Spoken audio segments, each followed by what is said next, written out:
Hello, everybody. So glad to see you again for another one of our videos. Today, we are asking the question, what happens when you are possibly considering going to counseling for your marriage? We know that marriages go through stuff. We know that marriages just sometimes struggle. And you may be at a point where you say, you know what, counseling may be the best thing for us right now. I mean, this might even be the last ditch effort that we need to do to save our marriage. And so we're going to talk about some things today that you need to consider when thinking about going to counseling. My name is Chris Owenby, and this is my friend and colleague, Gena Ellis. Hello, everyone. We are with First Things First, headquartered in Chattanooga, Tennessee. And Gena, with thinking about going to counseling, hmm going to see somebody who's professional who can help us out with maybe some of the struggles in marriage. What are some things that we need to do before we choose a counselor? Okay. First step I would really suggest is to ask yourself some clarifying questions. Really process and think about what is the main thing that I see that we need help with, whether what's going on, whether we're having a difficult time communicating, whether we're having conflict around a variety of subjects, whether it's conflict around money, conflict around how we handle work-life balance, conflict in how we discipline the kids, whether I acknowledge that I have some trust issues that are just becoming clear to me, um, whether we have mixed libidos where one spouse wants it more and the other one wants it less, and we just can't come to any type of agreement around that subject. So just try to figure out what's the thing you want to deal with and what your goal is around that particular issue. Yeah, whenever you go into a first session in counseling, uh, Mhm. more often than not, the counselor is going to ask you, why are you here today? What's your Mhm. purpose in coming to see me? So yeah, what you say is a great point, to pinpoint what exactly it is that you're wanting to work on. Exactly. And really, what do I hope happens as a result of going to counseling? Do I want my marriage to get better? Mhm. Um, I wish that we wouldn't scream at each other, or just whatever your hope is to resolve the issue you may be seeing in your relationship.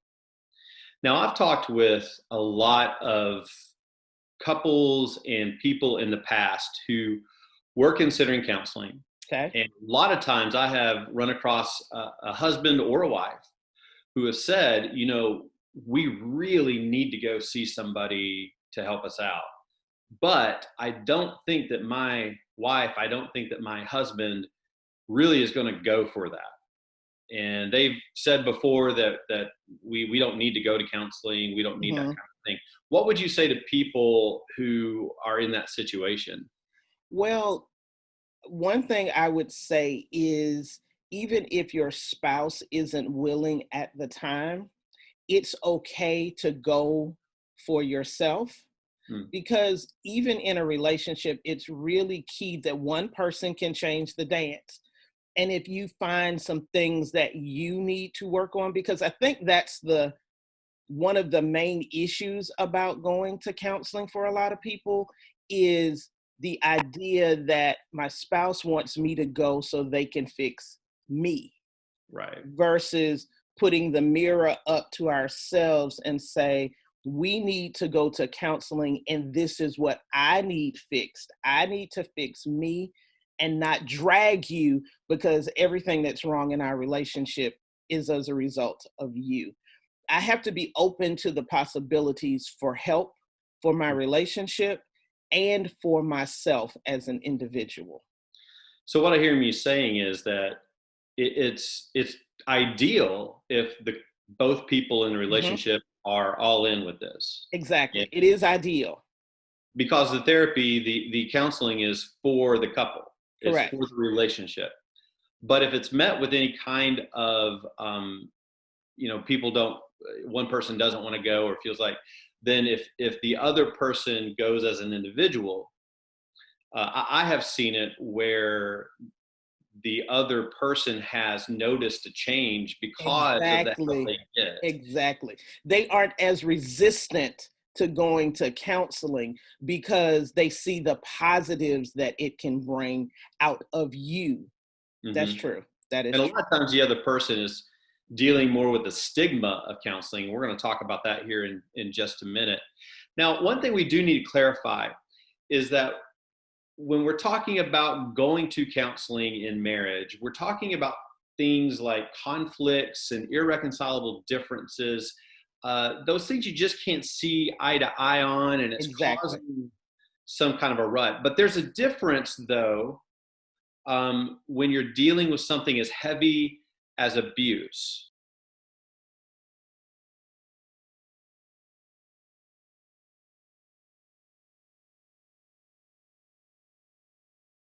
So we talked about asking clarifying questions Yes. of yourself and of you and your spouse before you go, Yes. before you consider counseling.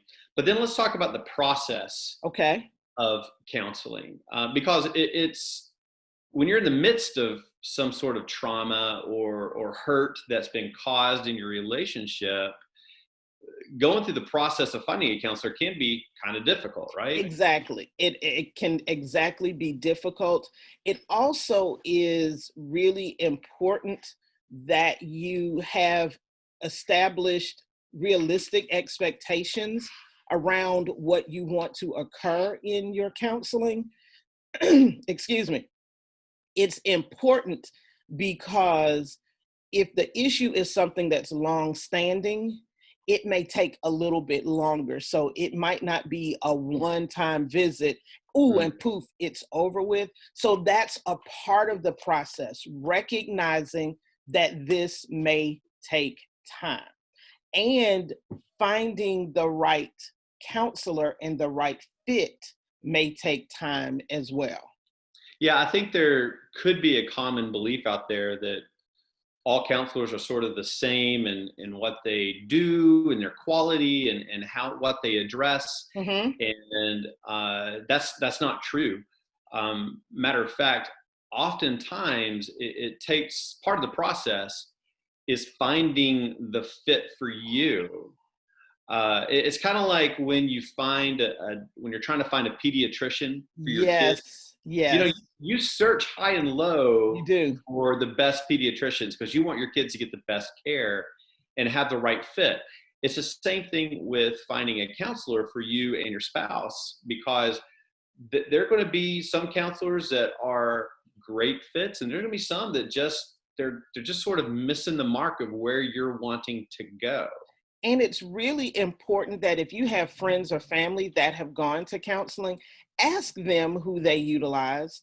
Ask as many questions that you need for you to be comfortable with starting this therapeutic relationship with Mhm. a counselor. Recognizing you can call and ask counselors questions and kind of get a feel of them via your conversation. It's just important that you do as much homework on the front end as you can. Because for a lot of couples, this is a time that they have to try to be as bullseye as possible. They Right. want to find a good fit the first time because it is frightening to start a relationship, find out it doesn't quite fit, and then potentially have to start over. So Right. trying to get as much information on the front end is paramount. So it's very possible, it's realistic that you could be contacting several counselors or counseling offices to understand who is out there, who's available, what kind of issues that they deal with, Yes. in order to do your homework on the front end. I usually, if someone asks me about a counselor, I usually give them a minimum of 3, because if I just give you one, you might think, oh, that's the right one. But I give a variety. I give at least three, but I also take into account where the counseling office is in comparison to where the person lives, where they work. Is this something, or do they want something on the other side of town that they don't have to run into their counselor? So I ask questions of them and give them a wide variety of information. Now, Gina, you know, I'm an open book with this. I Yes. have attended counseling in the past for various reasons. And I know that for me, I like a counselor who will kind of direct me and coach me where to go and what to Okay. do. Now, most counselors are going to tell you, you know, the solution is with you. You've got Yes. to take the initiative. But some counselors are more process Mm-hmm. oriented and some are more action oriented and will give you some options. Maybe you should try this, this, and this. Yes. Right. Because they can't be seen as telling you what to do. Hmm. They can give you suggestions, but that's a good question to ask. Are you process or action oriented? Because if you need someone to give you suggestions and they're only processing the information with you, that may make you frustrated and you feel like you're wasting your time. So, again, getting all of this clarified on the front end will make your choice in counselor better for you and a more robust relationship because you kind of know what to expect while Right. you're in there. Another way of asking that, just for you folks out there, and this is kind of can be kind of counselor speak, if you will, is to ask if a counselor feels that they're more directive or non-directive, Yes. meaning are they more prone to say steps 1, 2, 3, and 4 are a good way to go for you, or are they more, well, what do you think you should do? Hmm. Depending on who you are and your makeup and your relationship, that may help you to choose which counselors you want to go with. Exactly. Yeah. Exactly. And the last thing I think we really need to talk about is to break down the stigma around counseling because let's be honest, we all could use some form of counseling because whether it is something from our childhood, whether we are having a hard time dealing in the present, whether it is a grief issue, we all have something that we can talk to somebody about. And that does not make us weak. That does not make us less than. It just makes us humans who are trying to make it through this life. And it's okay to reach out for help if you need help. Let's just be honest. Marriage is complex. Yeah, that, to If say the least. if we are in this for the long haul, then we are bound to run into some challenges and struggles. I can tell you, my wife and I have a great marriage, but we've had our share of Yeah. big bumps where we've had to seek help outside of us. And so, yeah, counseling is not something that should get take away value from who Yeah. you are. Yeah. I think for a lot of people and a lot of couples, that is sort of the first roadblock they run into. They Hmm. avoid going to counseling because they think counseling means that something's bad and something's wrong with them. And we just want to encourage you that if you're at a place where you're questioning whether you should go to counseling or not, that might be a sign that counseling might be a good thing for you right now. And And we just need to recognize that you can go to counseling to strengthen your marriage. yeah, It's good, but you want to go from good to great. right. You may just be in a rut. So counseling is available and something that, again, for me, lends strength to you as an individual, and it strengthens your bond as a couple as well. I have told people this, and maybe we can conclude with this, Gina. When people have come to see me and to say, you know, should I go to counseling? What should I do? Uh, this is what I tell them. Look, a year down the line, no matter where you are, if you are together but you're still Mm, having issues, maybe you're down the line and you've separated, mm, would you want to look back and say, we could have done more? mm, Or do you want to be able to say now, we are doing everything we can to strengthen, to bolster, and to save our marriage? And you know what? If counseling is a part of that equation, you need to make it part of that equation, right? that's good. That's Yeah. good, my friend. Well, we just want to encourage you all that if this is something that you are considering for your marriage, please take some of the tips and thoughts that we've given you today to mind. And we hope that this has helped you when considering that for your marriage. Thanks for listening.